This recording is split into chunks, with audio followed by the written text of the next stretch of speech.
से बोलिए जय माता दी। आप सभी भक्तों पर माता रानी की कृपा सदा सर्वदा बनी रहे। आइए भक्तों, आज शुक्रवार के दिन हम श्रवण करते हैं शुक्रवार व्रत की 5 पौराणिक कथा। माता रानी कथा सुनने वाले सभी भक्तों की हर मनोकामना को पूर्ण करे। जय माता दी। लाखों की जनसंख्या को अपने में समेटे कुशीनगर एक महानगर था। जैसे कि अन्य महानगरों की जीवनचर्या होती है, वैसा ही कुछ यहाँ भी था। यानी बुराई अधिक, अच्छाई कम, पाप अधिक, पुण्य कम।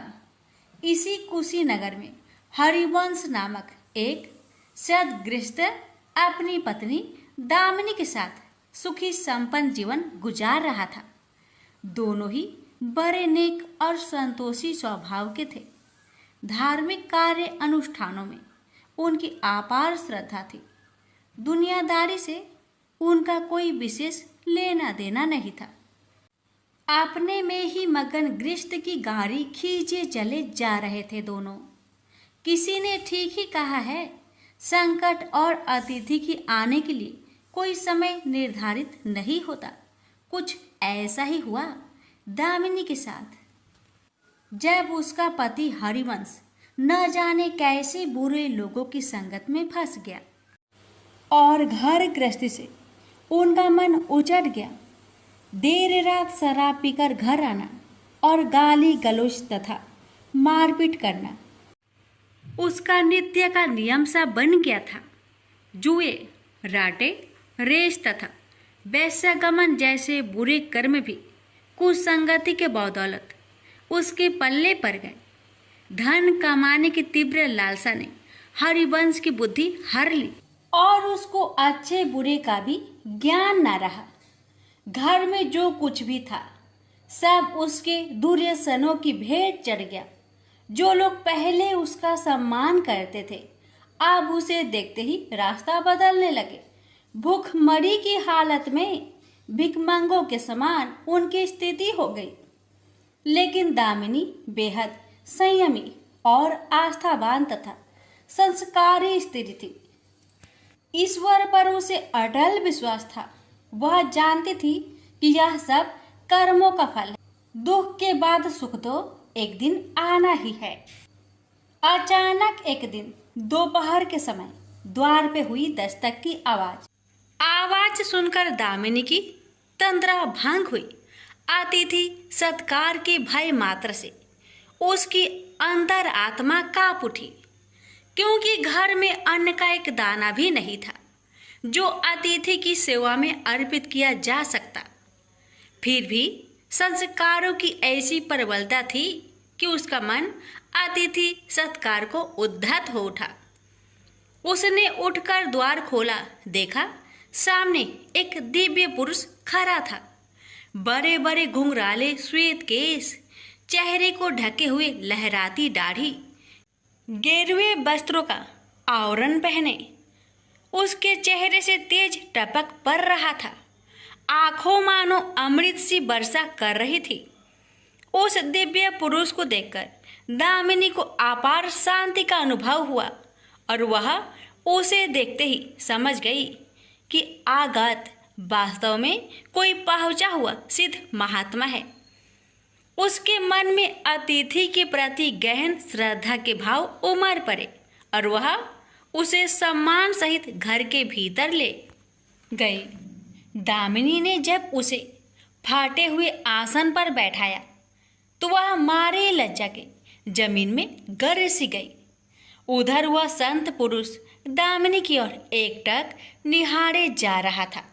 घर में जो कुछ भी बचा खुचा था दामिनी ने अतिथि की सेवा में अर्पित कर दिया, पर उसने इस पर कोई ध्यान नहीं दिया। बस दामिनी को यूं निहारे जा रहा था मानो उसे कुछ याद दिलाने की चेष्टा कर रहा हो।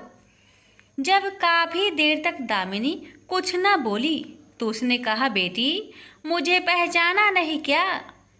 उसका यह प्रश्न सुनकर दामिनी जैसे सोते से जागी और अत्यंत संकुचाते हुए मधुर स्वर में बोली, महाराज, मेरी धृष्टता को क्षमा करें।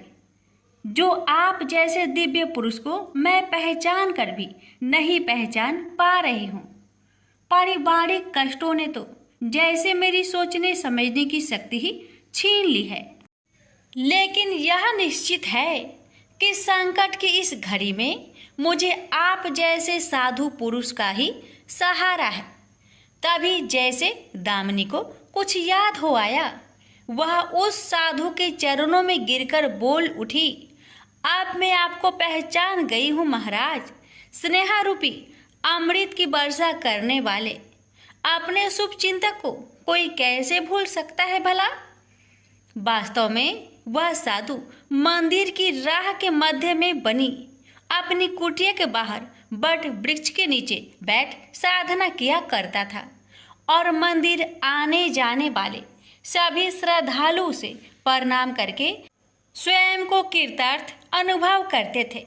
दामिनी भी उन्हीं में से एक थी।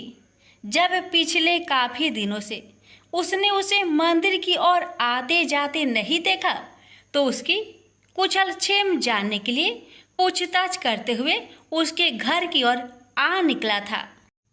दामिनी अभी अपनी सोचों में ही डूबी हुई थी कि साधु महाराज ने मौन भंग किया। क्या कारण है पुत्री, तू आजकल मंदिर आती जाती दिखाई नहीं पड़ती। तुझे जो भी कष्ट है मुझे बता, शायद मैं तेरी कुछ सहायता कर सकूं। व्यक्ति दुखों के बोझ तले दबा हो तो ऐसे में सहानुभूति के दो बोल ही काफी होते हैं। दामिनी भी खुद पर संयम नहीं रख पाई और बिलख कर रोने लगी। तभी वह साधु वात्सल्यपूर्ण स्वर में बोला, मन छोटा करने से समस्या हल नहीं होगी। सुख दुख तो एक गाड़ी की दो पहियों के समान है, इनका आना जाना तो जिंदगी भर लगा ही रहता है। अपना दुख किसी को बता देने से मन हल्का हो जाता है। कुछ देर चुप रहने के बाद दामिनी ने बोलना शुरू किया, महाराज, सर्व सुखों से भरपूर था मेरा घर। कन कन में खुशियों का नित्य होता था। पति भी नेक और ईमानदार थे। सदा जीवन उच्च विचार की आधारशिला पर टिकी थी। हमारी गृहस्थी रुपए पैसे की भी कोई कमी नहीं थी। सुबह शाम घर में ईश्वर वंदना होती थी। लेकिन अचानक न जाने किसकी नजर लग गई, हमारा भाग्य हमसे रूठ गया। मेरे पति कुछ संगति में फंसकर अपना सब कुछ गवा बैठे। अब तो ऐसा लगता है जैसे साया भी साथ छोड़कर जाने को तैयार बैठा है। भिखारियों से भी बदतर स्थिति हो गई है हमारी। दामिनी की करुण व्यथा सुनकर साधु का हृदय हाहाकार कर उठा। वह द्रवित स्वर में बोल उठा, बेटी, कर्म का लिखा तो भोगना ही पड़ता है। तुम्हारे कष्टों का भी कर्मों से नाता है। लेकिन तुम चिंता ना करो, सब कुछ पहले जैसा हो जाएगा। दुख के बाद ही सुख आता है। दुख सहे बिना सुख की सच्ची अनुभूति हो ही नहीं सकती। तुम माँ लक्ष्मी के प्रति श्रद्धा जारी रखो। सबका उद्धार करने वाली प्रेम का छलकता सागर है माँ लक्ष्मी। अपने भक्तों पर सदैव उनकी कृपा दृष्टि रहती है। तुम संपूर्ण आस्था के साथ माँ वैभव लक्ष्मी का व्रत करना शुरू करो। तुम्हारी साधना अवश्य रंग लाएगी। दामिनी एक संस्कारी स्त्री थी। धर्म कर्म में उसकी अगाध आस्था थी। माँ वैभव लक्ष्मी के व्रत की बात सुनकर उसका चेहरा दमक उठा। बोली, महाराज, यदि इस व्रत को करने से मेरे परिवार पर आई विपदा टल सकती है तो मैं इसे जरूर करूँगी। आप मुझे बताएं कि इस व्रत को कब और कैसे किया जाता है। साधु महाराज दामिनी की भक्ति भावना देखकर प्रसन्न होकर बोले, बेटी, सारे जगत का कल्याण करने वाली माँ वैभव लक्ष्मी के व्रत की विधि में जन कल्याण तुम्हें बता रहा हूँ। प्रत्येक शुक्रवार को यह व्रत किया जाता है। सर्वप्रथम जितने शुक्रवार को यह व्रत करना हो उसका संकल्प लेकर माँ वैभव लक्ष्मी को मन ही मन प्रणाम करें। स्नान आदि से निवृत्त होकर स्वच्छ धवल वस्त्र पहनकर पूरब दिशा की ओर मुख करके आसन पर बैठे। सामने एक चौकी पर चावल की एक ढेरी लगाकर उस पर पानी से भरा कलश स्थापित करें, जो तांबे का होना चाहिए। कलश को कटोरी से ढक दे और उस कटोरी में कोई भी स्वर्ण भूषण रखे। सोना ना हो तो चांदी का आभूषण रखे, वह भी पास ना हो तो रुपए का सिक्का भी काम दे सकता है। शुद्ध घी का दीपक तथा अगरबत्ती जलाए और मन ही मन पूर्ण श्रद्धा के साथ माँ वैभव लक्ष्मी का जाप करते रहे। श्री यंत्र माँ लक्ष्मी का प्रिय यंत्र है, उसे सत सत नमन करें। श्री यंत्र उपलब्ध ना हो तो पुस्तक में दिए उसके स्वरूप से काम चल जाएगा। साथ ही माँ वैभव लक्ष्मी के सभी स्वरूप को नमस्कार करें। इनकी सभी छवियां पुस्तक में दी गई होगी। कटोरी में रखे गहने या रुपए पर हल्दी, कुमकुम तथा अक्षत अर्पित करें। कोई भी मिष्टान प्रसाद के रूप में रखे संभव ना हो पाए तो गुड़ या शक्कर से भी काम चल सकता है। फिर श्रद्धापूर्वक माँ की आरती करके 14 बार प्रेम सहित बोले, जय माँ वैभव लक्ष्मी। माँ वैभव लक्ष्मी मेरी मनोकामना पूरी करे, ऐसा संकल्प लेकर सच्चे मन से माँ से विनती करे। प्रसाद बांटे और स्वयं भी ग्रहण करे। दिन में एक बार स्वास्तिक भोजन करे। यदि संभव हो तो उपवास रखे। पूजा में रखा गहना या रुपए लाल कपड़े में लपेटकर सुरक्षित रख ले। यह आगे आने वाले शुक्रवार को पूजा में काम आएगा। कलश में भरा जल तुलसी के पौधे को समर्पित कर दे तथा अक्षत पंछियों को आहार स्वरूप डाले। ऐसी शास्त्रोक्त विधि से व्रत करने वाले को शीघ्र फल मिलता है। साधु महाराज के मुख रविंद्र से यह वृत्तांत सुन दामिनी पुलकित हो उठी। उनके चरण स्पर्श कर उत्साहित स्वर में बोली, अब लगे हाथ उद्यापन की विधि भी बता दे महाराज। इसके बिना तो व्रत अधूरा ही रह जाएगा। अवश्य बेटी, कहकर साधु महाराज उद्यापन की विधि बताने लगे।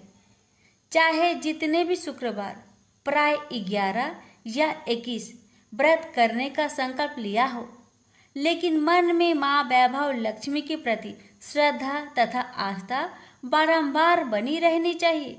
जिस दिन अंतिम शुक्रवार का व्रत हो उस दिन शास्त्रोक्त विधि से उद्यापन किया जाता है। अन्य शुक्रवारों की भांति ही इस दिन भी पूजन करें। हाँ, प्रसाद के रूप में खीर अवश्य रखें। पूजा के बाद नारियल फोड़कर 7 कुंवारी कन्याओं को चरण धोकर कुमकुम का तिलक लगाकर पूजन करें। उन्हें सामर्थ्य अनुसार दक्षिणा दे और माँ वैभव लक्ष्मी व्रत की पुस्तकें उपहार स्वरूप भेंट में दे। फिर प्रसाद के रूप में खीर वितरित करें। अब माँ वैभव लक्ष्मी के सभी स्वरूप को मन ही मन नमन करते हुए कहे, हे माँ, यदि मैंने शुद्ध तथा निर्मल हृदय से आपकी स्तुति करते हुए वैभव लक्ष्मी व्रत विधि विधान अनुसार पूर्ण किया हो तो मेरी मनोकामना अवश्य पूरी करना। संतानहीनों को संतान देने वाली, दुखियों का दुख हरने वाली, अखंड सौभाग्य का वरदान देने वाली, कुंवारी कन्याओं को मन चाहा वर देने वाली माँ वैभव लक्ष्मी, आपकी महिमा अपरंपार है। अपने हर भक्त की विपत्तियां हरकर उन्हें सुख समृद्धि प्रदान करना। साधु महाराज से वैभव लक्ष्मी व्रत का शास्त्रों ज्ञान प्राप्त करके दामिनी भाव विभोर हो उठी। उसे अपने भीतर एक अनोखे तथा असीमित आत्मबल का संचार होता महसूस हुआ। उसने भी माँ वैभव लक्ष्मी के 21 व्रत आते शुक्रवार से शुरू करने का संकल्प लेकर साधु महाराज को आदर सहित विदा किया और मन ही मन माँ वैभव लक्ष्मी का स्तुति गान करने लगी। 2 दिन बाद ही शुक्रवार आ गया। उससे पहली रात दुखों की मारी दामिनी ठीक से सो भी न सकी। माँ वैभव लक्ष्मी के व्रत करने से उसकी समस्याओं का अंत हो जाएगा, यह सोचकर वह मुंह अंधेरी उठ बैठी और स्नान आदि कर स्वच्छ वस्त्र धारण किए। आसन पर पूर्व दिशा की ओर मुंह करके दामिनी ने अपने सम्मुख रखी चौकी पर चावल की छोटी सी ढेरी बनाकर उस पर तांबे का कलश रखा। लेकिन जब स्वर्ण भूषण रखने की बात आई तो धर्म संकट में पड़ गई। सारे गहने पति ने दुर्योधनों की भेंट चढ़ चुके थे। विवाहित स्त्री थी तो मंगलसूत्र भी उतार कर नहीं रख सकती थी और कोई गहना था नहीं। तभी उसे उन नन्ही पायलों का स्मरण हो आया जो उसने अपनी आने वाली संतान के लिए बनवाकर रख छोड़ी थी और पति की निगाहों से उन्हें बचाकर रखा था।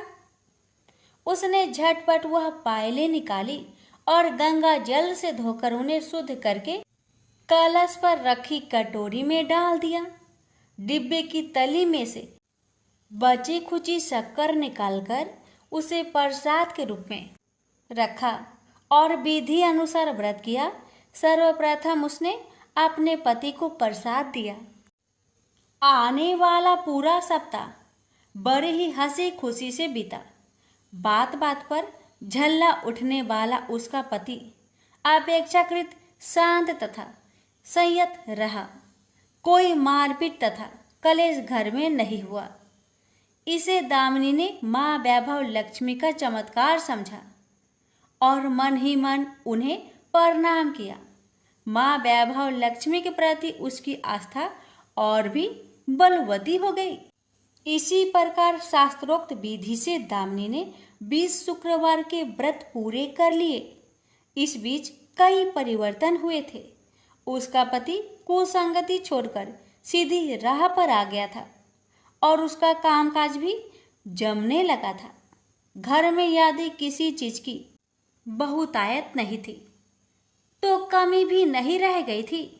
यह सब माँ वैभव लक्ष्मी के चमत्कार और दामिनी की आस्था तथा विश्वास का परिणाम था। 21वें शुक्रवार को व्रत का उद्यापन करना था। साधु महाराज के वचन अब भी मानो दामिनी के कानों में गूंज रहे थे। उनकी बताई विधि के अनुसार ही दामिनी ने शास्त्रोक्त विधि से उद्यापन किया। 7 कुंवारी कन्याओं को भोजन कराकर दक्षिणा दी। आसपास की सौभाग्यवती स्त्रियों में प्रसाद तथा माँ वैभव लक्ष्मी व्रत कथा की पुस्तकें वितरित की। माँ वैभव लक्ष्मी के हर स्वरूप को प्रणाम किया और कहा, आपकी महिमा निराली है माँ। आपने मेरे सारे दुख हर लिए, मेरी सभी मनोकामनाएं पूर्ण कर दी। मेरा उजड़ा घर फिर से बस गया। मेरा यह नया जीवन आप ही की देन है माँ। मैं आजीवन आपकी पूजा अर्चना करूंगी और दूसरों को भी आपकी महिमा से अवगत कराकर वैभव लक्ष्मी के व्रत रखने के लिए प्रेरित करूंगी। बोलो जय माँ वैभव लक्ष्मी, आपकी सदा ही जय हो। एक बुढ़िया माई थी। उसके 7 लड़के थे। 6 कमाने वाले थे और एक निकम्मा था, कमाता कुछ नहीं था। बुढ़िया माई अपने 6 बेटों के लिए भोजन बनाती थी और उनको भोजन कराती और उनसे जो कुछ जूठन बचती वह 7वें बेटे को देती थी। एक दिन 7वां बेटा अपनी पत्नी से बोला, देखो मेरी माँ को मुझ पर कितना प्रेम है। वह बोली, क्यों नहीं, सबका जो जूठा तुमको खिलाती है। वह बोला, ऐसा नहीं हो सकता। मैं जब तक अपनी आंखों से ना देख लूं, मैं मान नहीं सकता कि मेरी माँ मेरे साथ ऐसा कर सकती है। कुछ दिन बाद त्योहार आया। घर में 7 प्रकार के भोजन और चूरमे के लड्डू बने। अब सबसे छोटे लड़के ने, यानी कि 7वें लड़के ने, अपना सिर दुखने का बहाना बनाया और पतला चादर ओढ़कर रसोई घर में सो गया, ये देखने के लिए कि मेरी माँ मुझे जूठे भोजन देती है या फिर बनाई हुई ताजी भोजन देती है। लड़का झूठ मूठ का सोने के नाटक करके रसोई घर में सोया हुआ है। वह पतले चादर के अंदर से सब कुछ देख रहा था। तभी 6 भाई भोजन करने आए। उसने देखा माँ ने उनके लिए सुंदर आसन बिछाया, नाना प्रकार की रसोई परोसी और आग्रह करके उन्हें जिमाया और वह देखता रहा। अब 6 भाइयों ने भोजन करके उठा। तब माँ ने क्या किया कि उनकी बची हुई भोजन, जूठी भोजन थालियों में से इकट्ठा करके सभी लड्डुओं के टुकड़ों को उठाकर एक लड्डू बनाया और सभी जूठन को साफ करके बुढ़िया ने अपने सबसे छोटे लड़के को पुकारा, बेटा 6 भाई भोजन करके चले गए, अब तू ही बाकी है, उठ और खाना खा ले। तब वह बेटा कहने लगा, माँ मुझे आज भूख नहीं लगा है, मुझे भोजन नहीं करना, मैं अब जहाँ नहीं रहूंगा, मैं परदेश चला जाऊंगा। अपने बेटे की बातें सुन माँ ने कहा, बेटा तू कल जाना चाहता है ना, कल क्यों जाएगा, तुम आज ही चला जा। तब बेटा बोला, हाँ माँ मैं आज ही चला जा रहा हूँ। यह कहकर वह घर से निकल गया। चलते समय पत्नी की याद आई। वह गौशाला में उपले थाप रही थी। वहां जाकर वह बोला, हम जावे परदेश, आवेंगे कुछ काल, तुम रहियो संतोष से, धर्म अपनो पाल। पत्नी बोली, जाओ पिया आनंद से, हमरो सोच हटाए, राम भरोसे हम रहे, ईश्वर तुम्हें सहाय। 2 निशानी आपन, देख धरो में धीर, सुधी मती हमारी, बिसारियो रखियो मन गंभीर। पति बोला, मेरे पास तो कुछ नहीं, यह अंगूठी है, सुले और अपने कुछ निशानी मुझे भी दे। पत्नी बोली, मेरे पास क्या है, यह गोबर से भरा हाथ। यह कहकर पति की पीठ पर गोबर के हाथ की थाप मार दी। अब पति चल दिया। चलते चलते दूर देश पहुंचा। वहां एक साहूकार की दुकान थी। वहां जाकर कहने लगा, भाई मुझे नौकरी पर रख लो। साहूकार को जरूरत थी तो वह बोला, रह जाओ। लड़के ने पूछा, तनख्वाह क्या दोगे? तो साहूकार ने कहा, तुम्हारा काम देखकर तब हम दाम देंगे। साहूकार की नौकरी मिली। वह सुबह 7 बजे से 10 बजे तक नौकरी करने लगा। कुछ दिनों में दुकान का सारा लेन देन, हिसाब किताब, ग्राहकों को माल बेचना, सारा काम करने लगा। साहूकार के 7-8 नौकर थे। वे सब चक्कर खाने लगे। यह तो बहुत होशियार बन गया है। सेठ ने भी काम देखा और 3 महीने में ही उसे आधे मुनाफे का हिस्सेदार बना लिया। वह कुछ वर्ष में ही नामी सेठ बन गया और मालिक सारा कारोबार उस पर छोड़कर चला गया। इधर पति की अनुपस्थिति में उसकी पत्नी को सास ससुर दुख देने लगे। सारी गृहस्थी का काम करा के उसे लकड़ी लेने जंगल में भेजते हैं। इस बीच घर के आटे से जो भूसी निकलती उसकी रोटी बनाकर रख दी जाती और उसके साथ ही फूटे नारियल की नारेली में पानी। एक दिन वह लकड़ी लेने जा रही थी। रास्ते में बहुत सी स्त्रियां संतोषी माता की व्रत करते दिखाई दी। वह लड़की खड़ी होकर कथा सुनने लगी और पूछा, बहनों तुम किस देवता की व्रत करती हो और उसके करने से क्या फल मिलता है? यदि तुम इस व्रत का विधान मुझे समझाकर कहोगी तो मैं तुम्हारा बड़ा एहसान मानूंगी। तब उनमें से एक स्त्री बोली, सुनो बहन, यह संतोषी माता का व्रत है। इसके करने से निर्धनता, दरिद्रता का नाश होता है और जो कुछ मन में कामना हो सब संतोषी माता की कृपा से पूरी होती है। तब उसने उससे व्रत की विधि पूछी।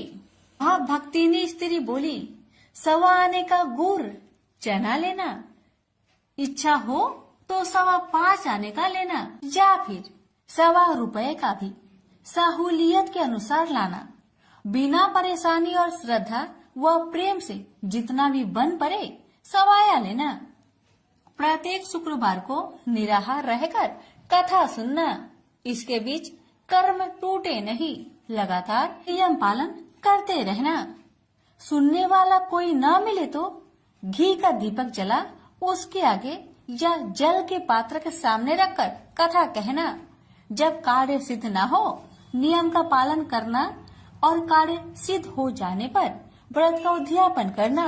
3 मास में माता फल पूरा करती है।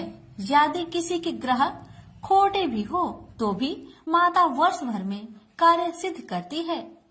फल सिद्ध होने पर उद्यापन कर लेना चाहिए, बीच में नहीं।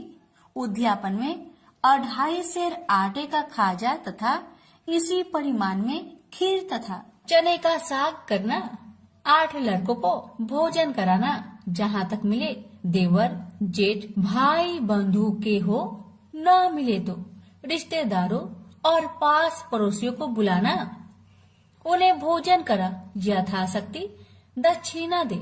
माता का नियम पूरा करना। उस दिन घर में खटाई न खाना। यह सुन बुढ़िया माई के लड़के की बहू चल दी। रास्ते में लकड़ी की बोझ को बेच दिया और उन पैसों से गुड़ चना ले माता की व्रत की तैयारी कर आगे चली और सामने मंदिर देखकर पूछने लगी, यह मंदिर किसका है? सब कहने लगे, संतोषी माता का मंदिर है। यह सुनकर माता के मंदिर में जाकर चरणों में लौटने लगी। दीन हो विनती करने लगी, माँ मैं निपट अज्ञानी हूँ, व्रत के कुछ भी नियम नहीं जानती, मैं दुखी हूँ। हे माँ जगत जननी मेरा दुख दूर कर, मैं तेरी शरण में आई हूँ। माता को दया आई। एक शुक्रवार बीता की दूसरे को उसके पति का पत्र आया और तीसरे शुक्रवार को उसका भेजा हुआ पैसा आ पहुंचा। यह देख जेठ जेठानी मुंह से रोकने लगी। लड़के ताने देने लगे। काकी के पास पत्र आने लगे, रुपया आने लगा। अब तो काकी की खातिर बढ़ेगी। बेचारी सरलता से कहती, भैया कागज आवे रुपया आवे, हम सब के लिए अच्छा है। ऐसा कहकर आंखों में आंसू भरकर संतोषी माता के मंदिर में आ मातेश्वरी के चरण में गिरकर रोने लगी। माँ मैंने तुमसे पैसा कब मांगा है माँ?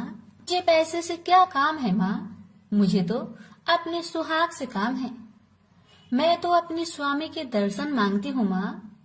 तब माता ने प्रसन्न होकर कहा, जा बेटी तेरा स्वामी आएगा।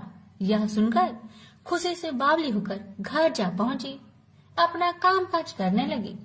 अब संतोषी माँ विचार करने लगी, इस भोली पुत्री को मैंने कह तो दिया कि तेरा पति आएगा, लेकिन कैसे? वह तो इसे सपने में भी याद नहीं करता। उसे याद दिलाने को मुझे ही जाना पड़ेगा। इस तरह माता जी उस बुढ़िया के बेटे के पास जा सपना में प्रकट हो कहने लगी, साहूकार के बेटे तुम सो रहा है या जागता है? वह कहने लगा, माता मैं सोता भी नहीं जागता भी नहीं, कहो क्या आज्ञा है? माता कहने लगी, तेरे घर बार कुछ है कि नहीं? वह बोला, मेरे पास सब कुछ है माँ, माँ बाप है, पत्नी है, क्या कमी है माँ? माँ बोली, भोले पुत्र तेरी पत्नी घोर कष्ट उठा रही है, तेरे माँ बाप उसे परेशान कर रहे हैं, वह तेरे लिए तरस रही है, तू उसकी सुधि ले। वह बोला, हाँ माता जी यह तो मालूम है, परंतु जाऊं तो कैसे? परदेश की बात है, लेन देन का कोई हिसाब नहीं है, कोई जाने का रास्ता भी नहीं आता, कैसे चला जाऊं? माँ कहने लगी, मेरी बात मान, सवेरे नहा धोकर संतोषी माता का नाम ले, घी का दीपक जला, दंडवत कर दुकान पर बैठ, देखते देखते तेरा सारा लेन देन चुक जाएगा। जमा का माल बिक जाएगा। साज होते होते धन का भारी ढेर लग जाएगा। माता की बात मानकर वह नहा धोकर संतोषी माता को दंडवत घी का दीपक जला। थोड़ी देर में देने वाले रुपए लाने लगे, लेने वाले हिसाब लेने लगे। कोठे में भरे सामान की खरीदारी नगद दाम में दे सौदा करने लगे। शाम तक धन का भारी ढेर लग गया। मन में माता का नाम ले चमत्कार देख प्रसन्न होकर घर ले जाने के वास्ते गहना कपड़ा सामान खरीदने लगा। यह काम से निपट तुरंत घर को रवाना हुआ। उधर उसकी पत्नी जंगल में लकड़ी लेने जाती है। लौटते वक्त माताजी के मंदिर में विश्राम करती है। वह तो उसके प्रतिदिन रुकने का जो स्थान ठहरा। धूल उड़ती देख वह माता से पूछती है, हे माता, यह धूल कैसे उड़ रही है? माता कहती है, हे पुत्री, तेरा पति आ रहा है। अब तू ऐसा कर, लकड़ियों के 3 बोझ बना ले। एक नदी के किनारे रख और दूसरा मेरे मंदिर पर, वह तीसरा अपने सिर पर। तेरे पति को लकड़ियों का गट्टर देख मोह पैदा होगा। वह यहाँ रुकेगा, नाश्ता पानी खाकर माँ से मिलने जाएगा। तब तू लकड़ियों का बोझ उठाकर जाना और चौक में गट्टर डालकर जोर से आवाज देकर कहना, लो सासू जी, लकड़ियों का गट्टर लो, भूसी की रोटी दो, नारियल की खोपरे में पानी दो। आज मेहमान कौन आया है? माताजी बहुत अच्छा कहकर वह प्रसन्न मन से लकड़ियों के 3 गट्टर बनाई। एक नदी के किनारे पर और एक माताजी के मंदिर पर रखा। इतने में मुसाफिर आ पहुंचा। सूखी लकड़ी देख उसकी इच्छा उत्पन्न हुई कि हम यहीं पर विश्राम करें और भोजन बनाकर खा पी कर गाँव जाए। इसी तरह रुककर भोजन बना, विश्राम करके गाँव को गया। सबसे प्रेम से मिला। उसी समय सिर पर लकड़ी का गट्टर लिए वह उतावली सी आती है। लकड़ियों का भारी बोझ आंगन में डालकर जोर से 3 आवाज देती है, लो सासू जी, लकड़ियों का गट्टर लो, भूसी की रोटी दो, आज मेहमान कौन आया है? यह सुनकर उसकी सास बाहर आकर अपने दिए हुए कष्टों को भुलाने हेतु कहती है, बहू ऐसा क्यों कहती है? तेरा मालिक ही तो आया है। आ बैठ, मीठा भात खा, भोजन कर, कपड़े पहन, गहने पहन। उसकी आवाज सुन उसका पति बाहर आता है। अंगूठी देख व्याकुल हो जाता है और माँ से पूछता है, माँ यह कौन है? माँ ने कहा, बेटा यह तेरी पत्नी है। जब से तू गया है तब से सारे गांव में भटकती फिरती है। घर का कामकाज कुछ नहीं करती, 4 पहर आकर खा जाती है। वह बोला, ठीक है माँ, मैंने इसे भी देखा और तुम्हें भी। अब दूसरे घर की ताली दो, मैं उसमें रहूंगा। माँ बोली, ठीक है, जैसी तेरी मर्जी। तब वह दूसरे मकान की तीसरी मंजिल का कमरा खोल सारा सामान जमाया। एक दिन में ही राजा के महल के जैसा ठाट बाट बन गया। अब क्या था, बहू सुख भोगने लगी। इतने में शुक्रवार आया। उसने पति से कहा, मुझे संतोषी माता का व्रत उद्यापन करना है। पति बोला, खुशी से कर लो। वह उद्यापन की तैयारी करने लगी। जेठानी के लड़कों को भोजन के लिए कहने गई।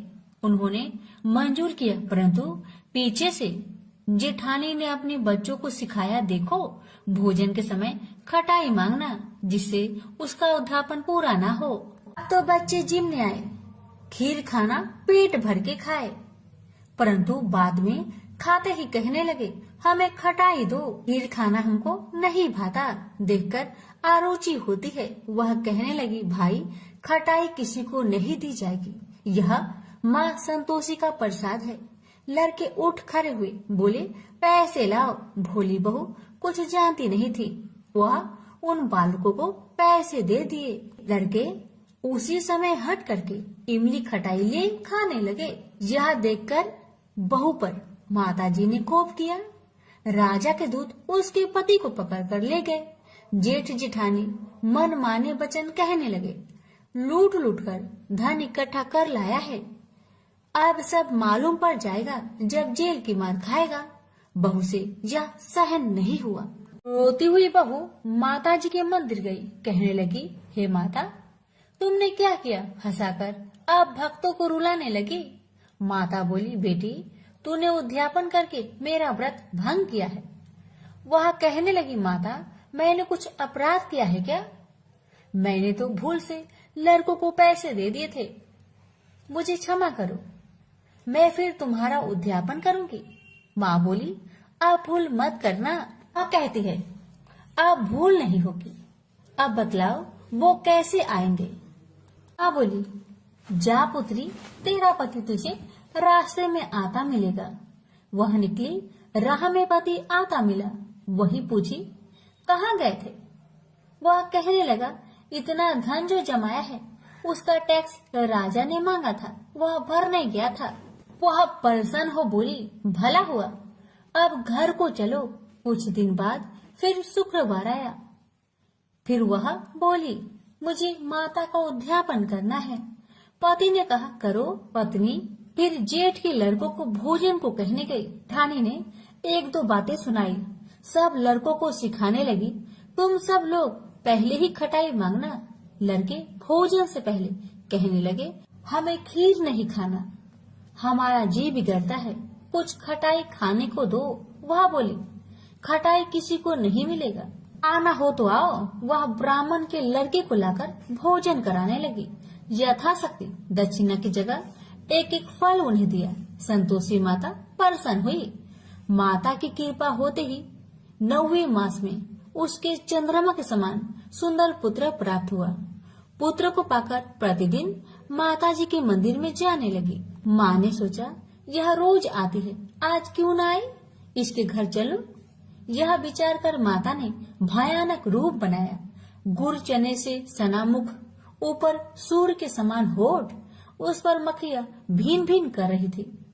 दहली पर पैर रखते ही उसकी सास चिल्लाई, देखो रे देखो, कोई चुड़ैल डाकिन चली आ रही है।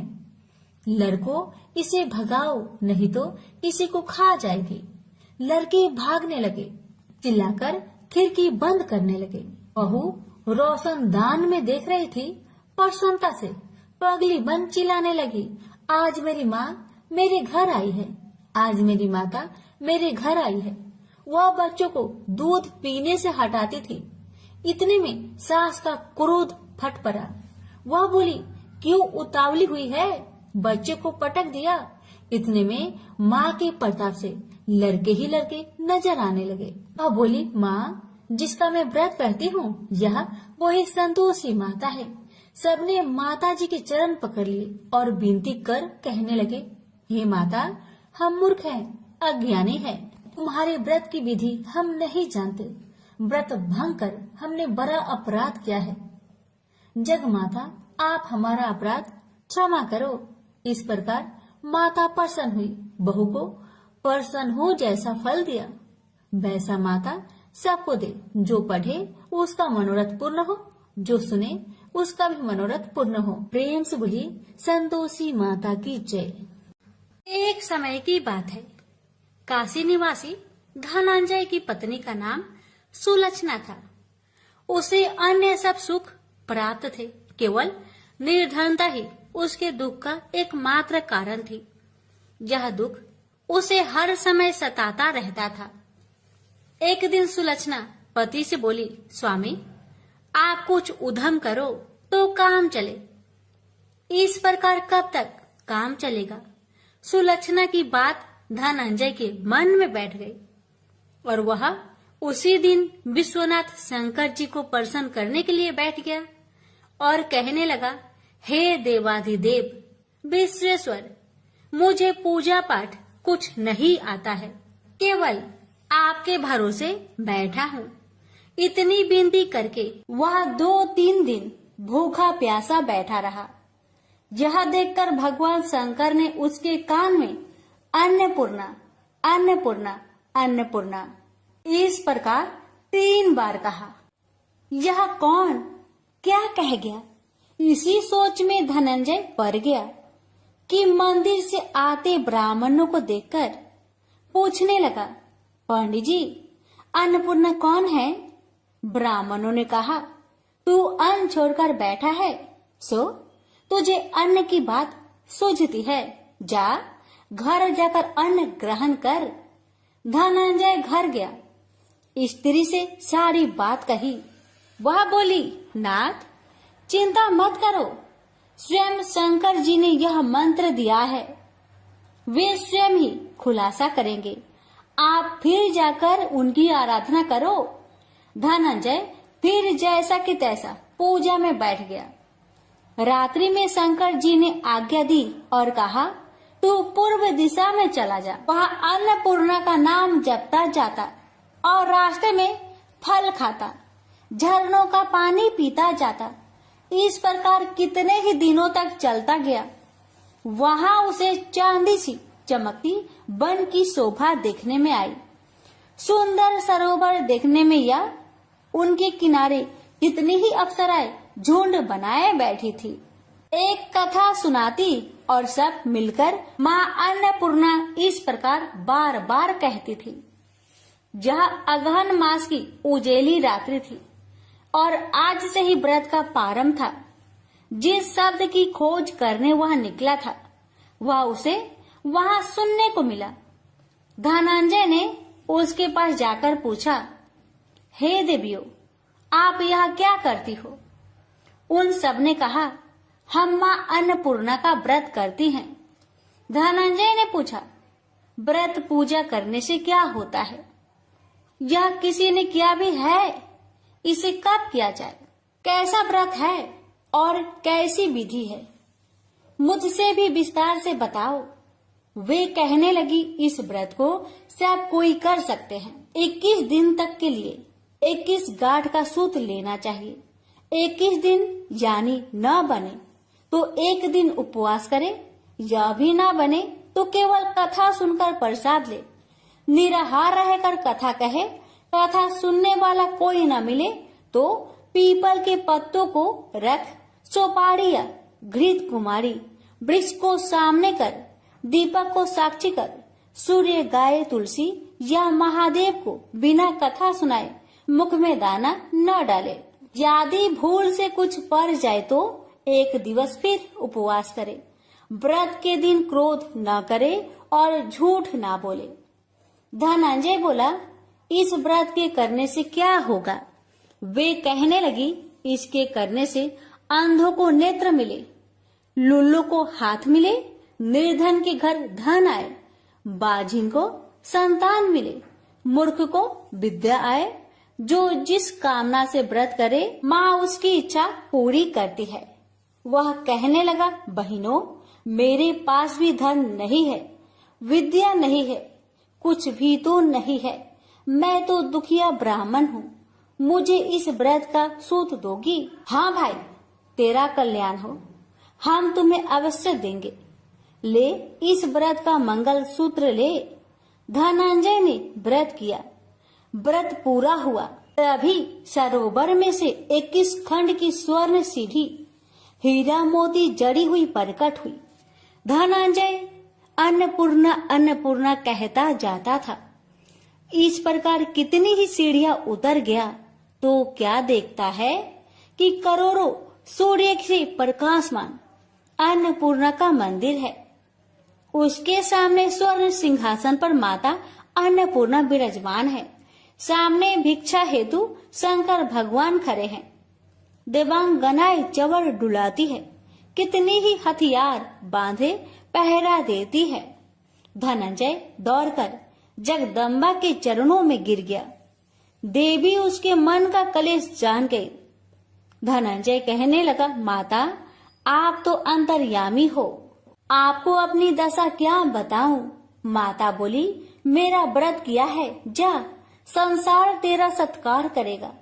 माता ने धनंजय की जिह्वा पर बीज मंत्र लिख दिया। अब तो उसके रोम रोम में विद्या प्रकट हो गई। इतने में क्या देखता है कि वह काशी विश्वनाथ के मंदिर में खड़ा है। माँ का वरदान ले धनंजय घर आया। सुलक्षणा से सब बात कही। माता जी की कृपा से उसके घर में संपत्ति उमड़ने लगी। छोटा सा घर बहुत बड़ा गिना जाने लगा। जैसे शहद के छत्तों में मक्खियां जमा होती है, उसी प्रकार अनेक सगे संबंधी आकर उसकी बड़ाई करने लगे। कहने लगे, इतना धन और इतना बड़ा घर, सुंदर संतान नहीं हो तो इस कमाई का कौन भोग करेगा? सुलक्षणा से संतान नहीं है, इसलिए तुम दूसरा विवाह करो। अनिच्छा होते हुए भी धनंजय को दूसरा विवाह करना पड़ा और सुलक्षणा को सौत का दुख उठाना पड़ा। इस प्रकार दिन बीतते गए और अगहन मास आया। नए बंधन से बंधे पति से सुलक्षणा ने कहलाया कि हम व्रत के प्रभाव से सुखी हुए हैं, इस कारण यह व्रत छोड़ना नहीं चाहिए। यह माता जी का प्रताप है जो हम इतने संपन्न और सुखी हैं। सुलक्षणा की बात सुन धनंजय उसके यहाँ आया और व्रत में बैठ गया। नई बहू को इस व्रत की खबर नहीं थी। वह धनंजय की आने की राह देख रही थी। दिन बीतते गए और व्रत पूर्ण होने में 3 दिवस बाकी थे कि नई बहू को खबर पड़ी। उसके मन में ईर्ष्या की ज्वाला दहकने लगी थी। सुलक्षणा के घर आ पहुंची और उसने वहां भगदड़ मचा दी। वह धनंजय को अपने साथ ले गई। नए घर में धनंजय को थोड़ी देर के लिए निंद्रा ने आ दबाया। इसी समय नई बहू ने उसका व्रत का सूत तोड़कर आग में फेंक दिया। अब तो माता जी का कोप जाग गया। घर में अकस्मात आग लग गई। सब कुछ जलकर खाक हो गया। सुलक्षणा जान गई और पति को फिर अपने घर ले आई। नई बहू रूठकर माता पिता के घर जा बैठी। पति को परमेश्वर मानने वाली सुलक्षणा बोली, नाथ घबराना नहीं, माता जी की कृपा अलौकिक है। पुत्र कुपुत्र हो जाता है पर माता कुमाता नहीं होती। अब आप श्रद्धा और भक्ति से आराधना शुरू करो, वे जरूर हमारा कल्याण करेगी। धनंजय फिर माता के पीछे पड़ गया। फिर वही सरोवर सीढ़ी प्रकट हुई। उसमें माँ अन्नपूर्णा कहकर वह उतर गया। वहां जा माता जी के चरणों में रुदन करने लगा। माता प्रसन्न होकर बोली, यह मेरी स्वर्ण की मूर्ति ले, उसकी पूजा करना, तू फिर सुखी हो जाएगा। जा, तुझे मेरा आशीर्वाद है। तेरी स्त्री सुलक्षणा ने श्रद्धा से मेरा व्रत किया है, उसे मैंने पुत्र दिया है। धनंजय ने आंखें खोली तो खुद को काशी विश्वनाथ के मंदिर में खड़ा पाया। वहां से फिर उसी प्रकार घर को आया। इधर सुलक्षणा के दिन चढ़े और महीने पूरे होते ही पुत्र का जन्म हुआ। गांव में आश्चर्य की लहर दौड़ गई। इस प्रकार उसी गांव के निसंतान सेठ के पुत्र होने पर उसने माता अन्नपूर्णा का मंदिर बनवा दिया। उसमें माता जी धूमधाम से पधारी, यज्ञ किया और धनंजय को मंदिर के आचार्य का पद दे दिया। जीविका के लिए मंदिर की दक्षिणा और रहने के लिए बड़ा सुंदर सा भवन दिया। धनंजय स्त्री पुत्र सहित वहां रहने लगा। माता जी के चढ़ावे में भरपूर आमदनी होने लगी। उधर नई बहू के पिता के घर डाका पड़ा, सब लूट गया। वे भीख मांगकर पेट भरने लगे। सुलक्षणा ने यह सुना तो उन्हें बुला भेजा, अलग घर में रख लिया और उनके अन्न वस्त्र का प्रबंध कर दिया। धनंजय, सुलक्षणा और उसका पुत्र माता जी की कृपा से आनंद से रहने लगे। माता जी ने जैसे इनके भंडार भरे वैसे सबके भंडार भरे। हे माता, अगर आपकी कथा कहने में हमसे कोई गलती हुई हो उसे क्षमा करना और अपने सभी भक्तों की सभी मनोकामना को पूर्ण करना। प्रेम से बोलिए अन्नपूर्णा माता की जय। हर हर महादेव। माता पार्वती की जय। माता की नित्यनेम की कथा। माता सीता का 12 वर्ष का नियम था कि वे एक कथा भगवान राम को सुनाती थी, लेकिन एक बार राम जी को किसी कारण बाहर जाना पड़ा। इस पर माता ने कहा, अगर आप चले गए तो मैं कहानी किसे सुनाऊंगी। भगवान ने कहा कि आप कुएं के पाल पर जाकर बैठ जाना और वहां जो औरतें पानी भरने आएगी उन्हें अपनी कहानी सुना देना। देवी सीता ने बिल्कुल वैसा ही किया और कुएं के पास जाकर बैठ गई। तभी एक स्त्री आई। उसने रेशम की साड़ी पहन रखी थी और सोने का घड़ा ले रखा था। सीता माता उसे देखकर कहती है कि बहन, मेरा 12 वर्ष का नित्य नियम सुन लो।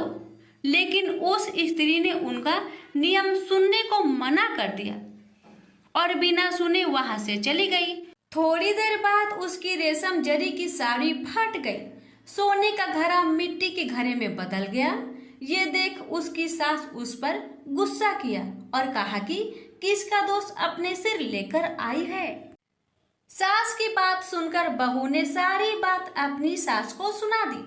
अगले दिन ही वही साड़ी और घड़ा लेकर सास कुएं पर गई। माता सीता वहीं पर थी और औरत को देखकर देवी ने कहा कि आप मेरी कहानी सुन लीजिए। सास ने कहा, एक बार नहीं 4 बार सुन लूंगी। माता सीता ने अपना नियम सुनाना शुरू किया। राम आए लक्ष्मण आए, देश के पुजारी आए, नित्य नेम का नेम लाए। आओ राम बैठो राम, तपी रसोई जियो राम। माखन मिश्री खाओ राम, दूध बतासा पियो राम। सूत के पलका मोठो राम, साल दुसाला पोठो राम। साल दुसाला ओढ़ो राम, जब बोलू जब राम ही राम। राम सवारे सबके काम, खाली घर भंडार भरेंगे। सबका बेड़ा पार करेंगे, श्री राम जय जय राम। तब सास ने कहा कि बहन, आपकी कहानी तो बहुत अच्छी है। ऐसा कहकर वे अपने घर की ओर चली गई। थोड़ी समय बाद उसकी साड़ी रेशम जरी की बन गई और घड़ा सोने का बन गया। बहू के पूछने पर सास ने कहा कि बहू, तू दोष लगा के आई थी और मैं अब दोष उतारकर आ रही हूँ। सास ने कहा, वे कोई साधारण स्त्री नहीं है, बल्कि सीता माता थी। वे पुराने से नया कर देती है, खाली घर में भंडार भर देती है। वह लक्ष्मी जी का वास घर में कर देती है। आदमी की जो भी इच्छा हो उसे पूरा कर देती है।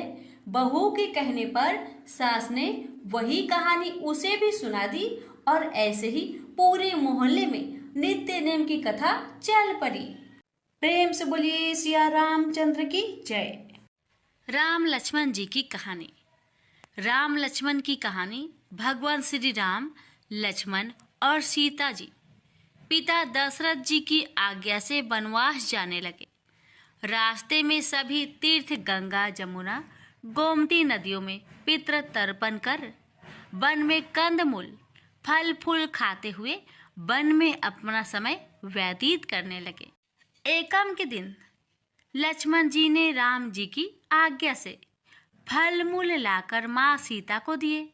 तब माँ सीता ने 4 पत्तल परोसी।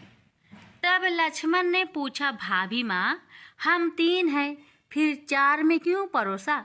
तब माँ सीता बोली, 1 पत्तल गौ माता की है। राम जी, लक्ष्मण जी गौ माता को पत्तल परोसती। तब राम जी ने पूछा, सीता जी, आपने खाना शुरू क्यों नहीं किया? तब सीता माँ बोली, मेरे तो राम कथा सुनने का नियम है। राम कथा सुनने के बाद ही मैं फल ग्रहण करूंगी। तब राम जी बोले, मुझे कथा सुना दो। लक्ष्मण जी बोले, मुझे सुना दो। तब माँ सीता बोली, औरत की बात औरत सुने। आप मेरे पति हो, आप मेरे देवर हो, आपसे कैसे कहूँ? तब लक्ष्मण जी ने सोचा, इस जंगल में कौन औरत मिलेगी। तब लक्ष्मण जी ने अपनी माया से एक नगरी का निर्माण किया। उस नगरी में सब सुख सुविधाएं से युक्त थी। उस नगरी में सब चीजें सोने की थी, इसलिए नगरी का नाम सोन नगरी रखा। सभी नगर निवासियों को घमंड हो गया। उस नगरी में कोई गरीब नहीं था। जब सीता जी कुएं पर पानी लेने गई और पानी हारिनों से राम राम किया तो कोई नहीं बोली। थोड़ी देर में एक छोटी कन्या आई। सीता जी उससे राम राम बोली और कहा कि बाई राम कथा सुनेगी। तब वह बोली, मेरे तो घर पर काम है। सीता जी ने कहा, मेरे पति राम और देवर लक्ष्मण भूखे हैं। तब लड़की बोली, मेरी माँ मेरा इंतजार कर रही है। वह लड़की वहां से जाने लगी। तब माँ सीता के क्रोध से सारी नगरी साधारण सी हो गई। जब लड़की घर गई तो माँ बोली, बाई ये क्या हुआ? तब लड़की बोली, मेरे को तो नहीं पता है। वहां पर एक साध्वी बैठी थी, मुझे राम कथा सुनने के लिए बोली, पर मैं तो कथा नहीं सुनी। यदि उसने कुछ किया हो तो पता नहीं। तब उसकी माँ ने उसको वापस जाकर कथा सुनने को कहा। लड़की ने वापस जाकर कथा सुनने से मना कर दिया। तब उसकी बहू बोली, आपकी आज्ञा हो तो मैं कहानी सुनकर आती हूँ। जब बहू कुएं पर गई तो पानी भरे और खाली करे। तब सीता जी ने कहा, आपके घर पर कुछ काम नहीं है क्या? तब वह बोली, माता जी मैं तो सारा काम करके आई हूँ। तब माँ सीता बोली, तू मुझे माँ कहकर बुलाई, यदि तुझे समय हो तो मेरी राम कहानी सुन लोगी? तब वह बोली, माता जी कहानी सुनाओ, मैं प्रेम से कहानी सुनूंगी। चंदन चौकी मोतिया हार, राम कथा माहड़े हिड़बिड़ो आधार। राम कथा सुनाऊं, राम ने मनाऊं, राम कहे तो परदेश में जाऊं। सीता जी ने कहा, हे भाई तूने मेरी मृत्यु लोक में मदद करी, भगवान तेरी स्वर्ग लोक में रक्षा करेंगे। सीता जी ने राम कथा सुनाई। बाई ने कथा सुनी। आओ राम बैठो राम, जल भर झाड़ी लाई राम। केलारी दातून लाई राम, ठंडा जल भर लाई राम। संपाडो पधरावो राम, जकलैया टोपी ललाई राम। करा किलंगी लाई राम, स्वर्ण सिंहासन लाई राम। तापर आप बिराजो राम, झालड़ टिकारा लाई राम। शंख ध्वनि गरनाऊ राम, हिडिबे हीरा शोभे राम। निरखता मन मोहे राम, चरण शरण में आई राम। शरण आपरी ले लइयो राम, माखन मिश्री लाई राम। माखन मिश्री आरोगो राम, दूध भर कटोरी लाई राम। मेवा चिरंजी परोसू राम, खाती मीठी चाखा राम। चरखो फरखो आरोगो राम, रूच रूच भोग लगाऊं राम। जो भावे सो ले लो राम, जल भर झाड़ी लाई राम। अभी आचमन कर लो राम, रे श्याम गमछा लायो राम। हाथ मुँह पोछ लियो राम, पुष्पासु सेज बिछाऊ राम। अंतरिया छिड़काऊ राम, हिगलू डोलिया डलाऊ राम। सीता जी चरण दबावे राम, सुख भर सेज ओढ़ो राम। हजार पंखा ढोलू राम, थामे राम महा में राम। रोम रोम में राम ही राम, घट घट माया विराजो राम। मुख में तुलसी बोलो राम, खाली मिजाज काई काम। जब बोलो जब राम ही राम, बोलो पंछी राम राम। पूर्ण होवे मंगल काम। राम कथा पूर्ण हुई तो सीता जी ने कहा, हे भाई तूने मेरी राम कथा सुनी, मेरी सहायता की। राम जी लक्ष्मण को जिमाया है, भगवान तेरी भी रक्षा करेंगे, तुझे स्वर्ग का सुख मिलेगा।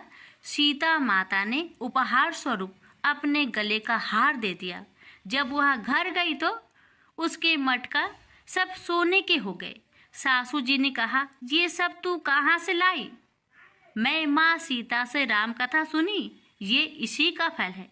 सासू जी ने कहा, प्रतिदिन राम कथा सुनाना।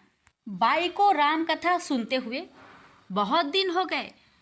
अब उसने माँ सीता से पूछा, इसका उद्यापन विधि बतलाओ। तब सीता जी ने कहा, 7 लड्डू लाना, 1 नारियल लाना, उसके 7 भाग करना। 1 भाग मंदिर में चढ़ाना, जिससे मंदिर बनावे जितना फल होता है। 1 भाग सरोवर के किनारे गाड़ देना, जिससे सरोवर खुदवाने जितना फल होता है। 1 भाग भागवत गीता पर चढ़ाना, जिससे भागवत गीता पाठ करवाने जितना फल होगा। 1 भाग तुलसी पर चढ़ाना, जिससे तुलसी विवाह जितना फल होगा। 1 भाग कवाड़ी कन्या को देवे, जिससे कन्या विवाह जितना फल होगा। 1 भाग सूरज भगवान को चढ़ाना, जिससे 33 करोड़ देवी देवता को भोग लगाने जितना फल होगा। अब उसने विधि पूर्वक उद्धापन कर दिया। माता सीता के पास आई। माता, मैंने तो विधि पूर्वक उद्यापन कर दिया, अब 7 दिन बाद बैकुंठ से विमान आएगा। गांव के सारे लोग एकत्र हो गए और पूछने लगे कि बाई, तूने ऐसा कौन सा धर्म पुण्य किया? गीता, भगवत गीता के पाठ किए, हमें भी बताओ। तब बाई ने कहा, मैंने तो माता सीता से प्रतिदिन राम कथा सुनी और नियम से उद्यापन किया। तब समस्त ग्रामीण राम कथा सुनने की जिद करने लगे। तब बाई राम कथा कहने लगी और सब नर नारी सुनने लगे। राम कथा संपूर्ण होते ही समस्त नगरी सोने की हो गई। बाई ने कहा, जो कोई राम कथा सुनेगा उसको मेरे समान ही फल मिलेगा। सब राम लक्ष्मण की जय जयकार करने लगे और विमान स्वर्ग में चला गया। 7 स्वर्ग के दरवाजे खुल गए। पहले द्वार पर नाग देवता, समस्त देवी देवता पुष्प वर्षा करने लगे। देवताओं ने पूछा कि तूने क्या पुण्य किया? तब उसने कहा, मैंने राम लक्ष्मण जानकी की कहानी सुनी। तू समस्त देवताओं ने कहा, वर मांग। तब उसने कहा, मेरे तो सब सिद्धियां है, मुझे यह वर दो कि जो भी श्रद्धा व भक्ति से राम कथा, राम लक्ष्मण जानकी की कहानी सुनेगा उसको मेरे समान ही फल मिले। सभी देवताओं ने पुष्प वर्षा करते हुए तथास्तु कहा। चारों ओर राम राम की जय जयकार होने लगी। प्रेम से बोलिए सीताराम की जय। माँ भगवती की व्रत कथा। देवी सची परम पिता परमात्मा की आदि शक्ति की एक कला मानी जाती है, एक रूप मानी जाती है। पूर्व काल में जब कहीं स्वयंवर होते थे, अर्थात राजा महाराजा अपनी कन्या के विवाह के लिए विभिन्न राज्यों के राजकुमारों को आमंत्रित करके उनमें से अपनी पसंद के वर को चुनने का कन्या को अवसर देते थे, तो देवी सची की ही सर्वप्रथम आह्वान करके स्थापना की जाती थी तथा उनकी पूजा अर्चना करके स्वयंवर की रस्म प्रारंभ होती थी। ऐसा माना जाता था कि देवी सची की आराधना करने से स्वयंवर में किसी प्रकार विघ्न नहीं पड़ता। इस प्रकार सची स्वर्ग के भोगों के बीच जल में कमल के समान निर्लिप्त रह रही थी कि अचानक स्वर्ग को भी दुखों ने आ घेरा। देवराज से एक भयानक भूल हो गई। यद्यपि उनका कार्य ही पृथ्वी पर सुख और शांति रखने के लिए असुरों और दानवों का नाश करना था, लेकिन उन्होंने एक बार बिना विचार किए भगवान के भक्त पितासुर का वध कर डाला। चारों ओर उनकी बुराई होने लगी। जिसने भी सुना इंद्र की निंदा की। चारों ओर से इंद्र पर जब घृणा और निंदा की बौछार पड़ने लगी तो वह देवलोक छोड़कर भाग गए और मान सरोवर में जाकर एक कमल नाल में छिपकर बैठ गए। देवताओं ने इंद्र को बहुत खोजा, लेकिन जब इंद्र कहीं नहीं मिले तो उन्होंने ऋषि मुनियों से सलाह करके नहुस को इंद्र आसन पर बैठा दिया। इंद्र का पद पाकर नहुस में अहंकार जाग उठा। उसने एक दिन राजसभा में कहा, गुरुदेव, आज मैं इंद्र के सिंहासन पर बैठा हूँ। सारे देवलोक पर मेरा अधिकार है। एरावत हाथी, उच्च श्रवा घोड़ा, कामधेनु गाय और परिजात मेरे अधिकार में है। इस पर इंद्र के वे सभी चीजें मेरे अधिकार में हैं, जो अभी तक इंद्र के अधिकार में थी। फिर इंद्र की पत्नी सची अभी तक मेरे भवन में क्यों नहीं आई? इंद्र होने के नाते वह मेरी पत्नी है।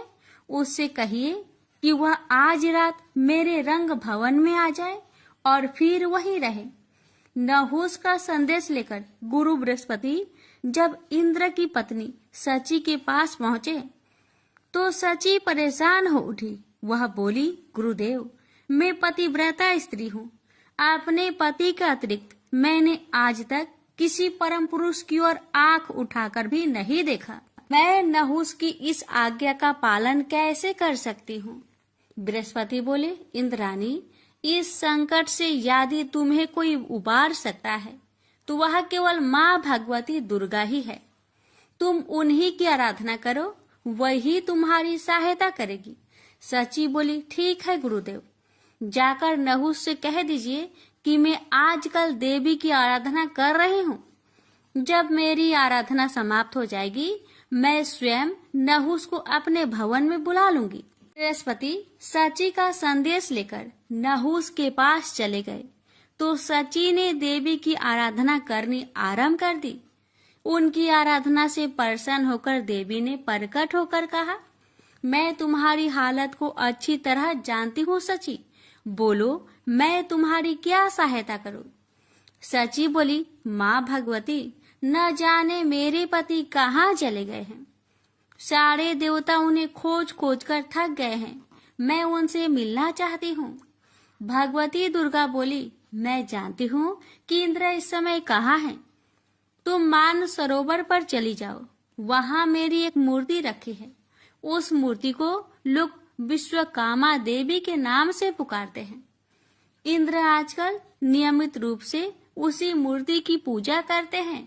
वह तुम्हें वही मिल जाएंगे। सची बोली, जग जननी, नहुस को इंद्र का पद पाकर इतना अहंकार हो गया है कि वह देवलोक की प्रत्येक वस्तु की तरह मुझ पर भी अपना अधिकार समझने लगा है।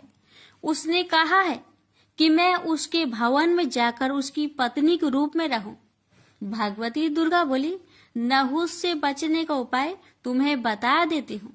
तुम कल नहुस के पास संदेश भेज देना कि किसी ऐसी सवारी से मेरे भवन में पधारे, इसे ऋषि ढोकर लाए।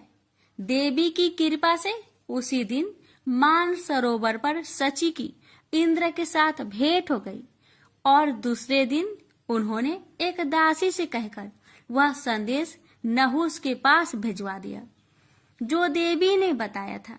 दासी वह संदेश लेकर नहुस की राजसभा में पहुंची और बोली, महाराज, नहुस की जय हो। मैं देवराज इंद्र की पत्नी सची की दासी हूँ। उन्होंने मेरे द्वारा आपके लिए एक संदेश भेजा है। उन्होंने कहा है कि आज रात अपने भवन में वो आपका स्वागत करना चाहती है। नहुस बोला, ओ, यह तो बड़ी प्रसन्नता की बात है। हम रात को सची के भवन में पहुंच जाएंगे। दासी बोली, अवश्य पधारिए महाराज, लेकिन आप देवी के भवन में किसी ऐसी दिव्य सवारी में बैठकर जाए जिसे ऋषि ढो रहे हों। दासी के जाने के बाद नहुस ने सभी ऋषि मुनियों को बुलाकर कहा, आप सब लोग मेरी बात ध्यान से सुनिए। मैं आजकल इंद्र लोक ही क्या, समूचे विश्व का स्वामी हूँ। जिस तरह इंद्र का राज्य और समस्त चल अचल संपत्ति का स्वामी मैं हूँ, उसी तरह पहले इंद्र की पत्नी सची ने भी मुझे अपना पति स्वीकार कर लिया है। ऋषि बोले, यह आप क्या कह रहे हैं महाराज? विश्वास नहीं होता। सची जैसी साध्वी स्त्री ऐसा कैसे कर सकती है? नहुस बोला, आपको विश्वास करना ही पड़ेगा, क्योंकि अभी अभी एक दासी ने मुझे आकर बताया है कि पिछले इंद्र की पत्नी सची ने मुझे पति के रूप में स्वीकार कर लिया है। ऋषि बोले, यह आप क्या कह रहे हैं महाराज? विश्वास नहीं होता। सची जैसी साध्वी स्त्री ऐसा कैसे कर सकती है? नहुस बोला, आपको विश्वास करना ही पड़ेगा, क्योंकि अभी अभी एक दासी ने मुझे आकर बताया कि पिछले इंद्र की पत्नी सची ने मुझे पति के रूप में स्वीकार कर लिया है और कहा है कि मैं ऐसी दिव्य सवारी में सवार होकर सची के भवन में पहुंचूं जिसे ऋषि ढो रहे हों। ऋषि बोले, ऐसी भला कौन सी सवारी है जिसे ऋषि ढोते हैं? हमने तो आज तक ऐसी सवारी नहीं देखी। नहुस बोला, ऐसी सवारी पालकी होती है। आप लोग उसे कहारों के स्थान पर अपने कंधों पर ढोकर ले चलेंगे। मैं इंद्र हूँ, आपको मेरी इस छोटी सी आज्ञा का पालन हर हालत में करना होगा।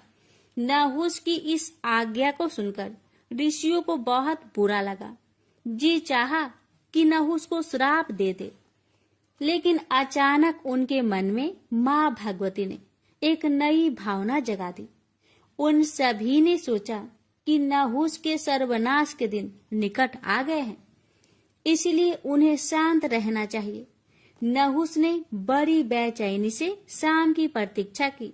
शाम होते ही उसने ऋषि मुनियों को बुला लिया और एक खुली हुई पालकी में जा बैठा। ऋषियों ने पालकी के दोनों ओर निकले डंडे उसके कंधों पर रख लिए और सची के भवन की ओर चल दिए। ऋषियों ने कभी कंधों पर बोझ ढोया न था, अतः पालकी के डंडों और बोझ के कारण 4 कदम चलते ही उनके कंधे में दर्द होने लगा था, इसलिए उन्हें कदम बढ़ाने में तकलीफ होने लगी। नहुस तो उतावला हो रहा था। उसने पालकी को शीघ्रता के साथ ले जाने के लिए कहा। बेचारे वृद्ध ऋषि जैसे तैसे पालकी को और तेज ले जाने लगे, परंतु नहुस को अभी संतोष नहीं हुआ। ने कोरों से ऋषियों को पीटना प्रारंभ किया। अगस्त्य ऋषि को इससे अत्यंत क्रोध उत्पन्न हुआ और उन्होंने नहुस को भला बुरा कहते हुए श्राप दे दिया। दुष्ट, तू अजगर बनकर पृथ्वी पर गिर जा और लंबे समय तक अपने दुष्कर्मों का फल भोग। और ऐसा ही हुआ। नहुस अपने पापों के प्रतिफल के रूप में अजगर की योनि में पृथ्वी पर सैकड़ों वर्ष तक पड़ा रहा। भगवती दुर्गा की कृपा से देवराज इंद्र पुनः प्रकट हो गए और देवी सची के साथ स्वर्ग के सिंहासन पर बैठकर आनंद पूर्वक रहने लगे। प्रेम से बोलिए भगवती माता की जय।